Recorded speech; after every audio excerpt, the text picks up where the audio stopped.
আমি যতবার বিপদে পড়েছি, আমল করেছি, আল্লাহ এর ফলাফল আমাকে হাতে হাতে দিয়েছেন।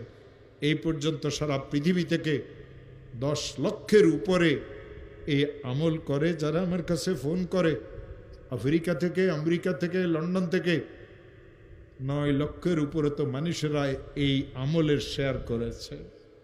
হযরত মুজাদ্দিদ রহমতুল্লাহ আলাইহি তার কিতাবে লিখেছেন, কোনো মুসলমান যদি বিপদে পড়ে, কোনো মুসলমানের মেয়েটার যদি বিবাহ না হয়, কোনো মুসলমান যদি অনেক ঋণগ্রস্ত হয়, কোনো মুসলমান যদি দুশ্মনের দ্বারা আক্রান্ত হয়, কোনো মুসলমান যদি মিথ্যা মামলা মোকদ্দমাতে ফাঁসিয়ে থাকে, কোনো মুসলমানের মেয়েটার যদি তালাক হয়ে যায়, কোনো মুসলমান যদি কঠিন কোনো অসুস্থতাতে পড়ে, কোনো মুসলমান যদি এমন কোনো বিপদে পড়ে যে বিপদ থেকে উদ্ধারের কোনো রাস্তা নেই, ওই মুসলমান যদি আমলটা করে, 499 প্রথমে 100 বার দরুদ শরীফ পড়বে।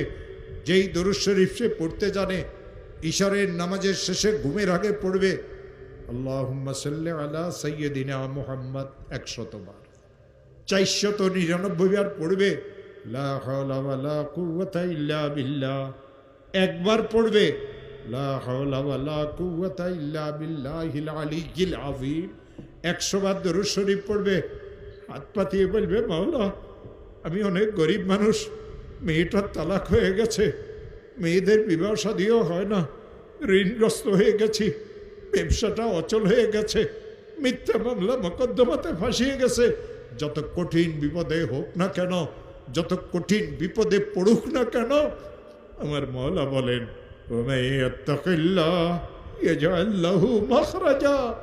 আমি তার জন্য উদ্ধারের রাস্তা করে দেব। ও আমার প্রিয় ভাইরা, এই আয়াত আল্লাহ সূরা তালাকে নাজিল করেছেন। কেন সূরা তালাকে আয়াত নাজিল করেছেন জানেন? ইসলাম ধর্মে সবচেয়ে নিকৃষ্টতম জায়েজ হলো এই তালাক।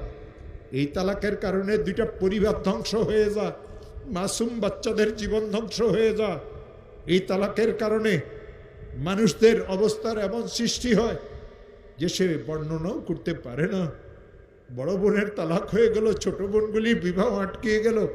নিশ্চয় মেয়েরা খারাপ, নাইলে কেন তালাক হইল? জামাইকে দেখতে তো অনেক ভালো লাগে। আমার প্রিয় ভাইয়েরা, এই মেয়েটা শ্বশুর বাড়িতে শান্তিতে ছিল না, বাপের বাড়িতে যতদিন ছিল ঘরের কাজ কামে মেয়েকে করা লাগতো। শ্বশুর বাড়িতে যাওয়ার পরে এই মেয়ের এত কষ্ট হয়, কাউকে খুলিয়ে বলতে পারে না। বাপ গরিব মানুষ, বাপের কাছেও বলতে পারে না, নীরবে সহ্য করে। যৌতুক নামের এক অভিশাপ মুসলমানদের ঘরে ঘরে ঢুকেছে। ইসলাম ধর্মে যৌতুক হারাম, ইসলাম ধর্মে যৌতুক হারাম। ব্যয় বাড়ির চেয়ার কুর্সি, ব্যয় বাড়ির ডাইনিং টেবিল, ব্যয় বাড়ির থেকে খাট নিয়েন না মুসলমানেরা। শুকুরের গোস্ত, শুকুরের গোস্ত, শুকুরের গোস্ত। যৌতুকের অর্থ আর মাল এই 2টা সমান। ওই মুসলমান যৌতুক দিতে পারে, ওই মুসলমান যৌতুক নিতে পারে যে মুসলমান দাবি করার পরেও শুকুরের গোস্তকে চাবাই চাবাই খাইতে পারে। ইসলাম ধর্মে যৌতুকের কোনো অধিকার নাই, আল্লাহদের নাই অধিকার, রসুলদের নাই অধিকার।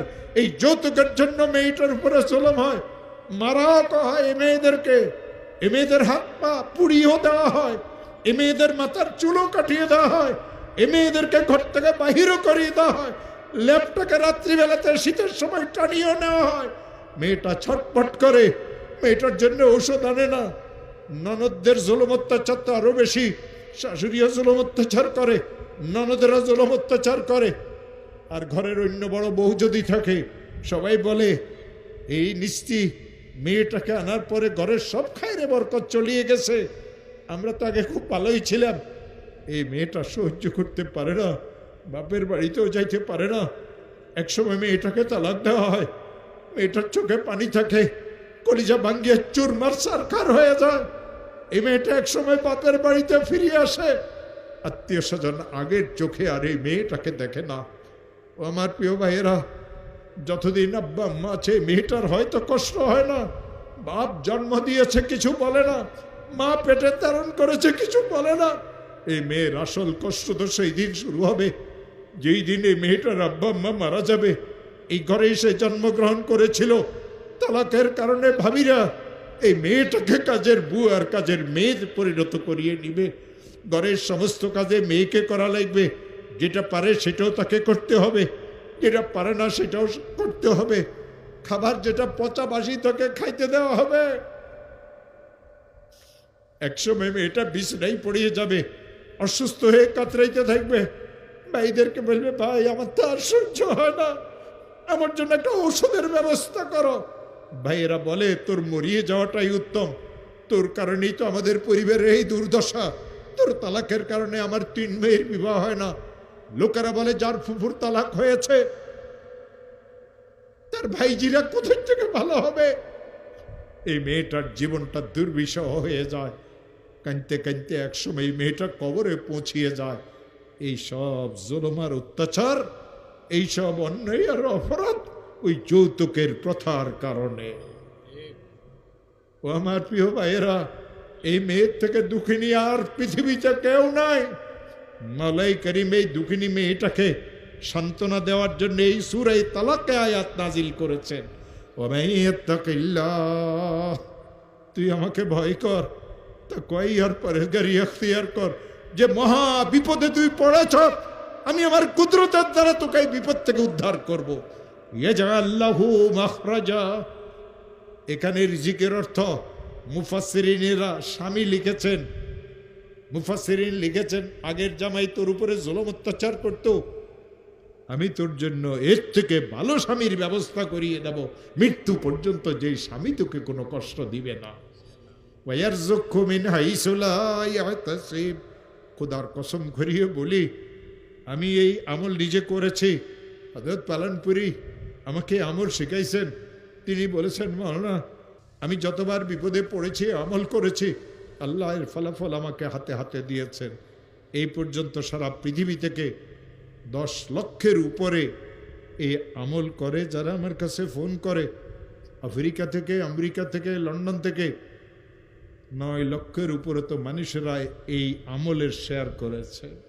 ও আমার প্রিয় ভাইয়েরা, পুলিশের বড় বড় অফিসারেরা তারা এই আমল করিয়ে বিপদ থেকে মুক্তি পেয়েছে, আলেম ওলামারাও মুক্তি পেয়েছে। আমি মুসলমানদেরকে আমল কেন শিখাই? আমি লম্বা ওয়াজ করতে পারি, বুড়া হয়ে গেছি, হাঁটতে পারি না, 75 বছর আমার বয়স শুরু হয়ে গেছে, আমি ল্যাংড়া মানুষ, কিন্তু বয়ান করাইতে দিলে 5 ঘন্টা আল্লাহর রহমতে বয়ান করতে পারি, আমার কোনো কষ্ট হয় না। বুখারী শরীফ যখন পড়াইতে বসি দৈনিক আমি গড়ে 6 থেকে 8 ঘন্টা আমি বুখারী শরীফ পড়াই, আমার আল্লাহর রহমতে কোনো কষ্ট হয় না। কিন্তু স্টেজ থেকে নামতে ল্যাংড়াকে 3 জনে ধরিয়ে নামাইতে।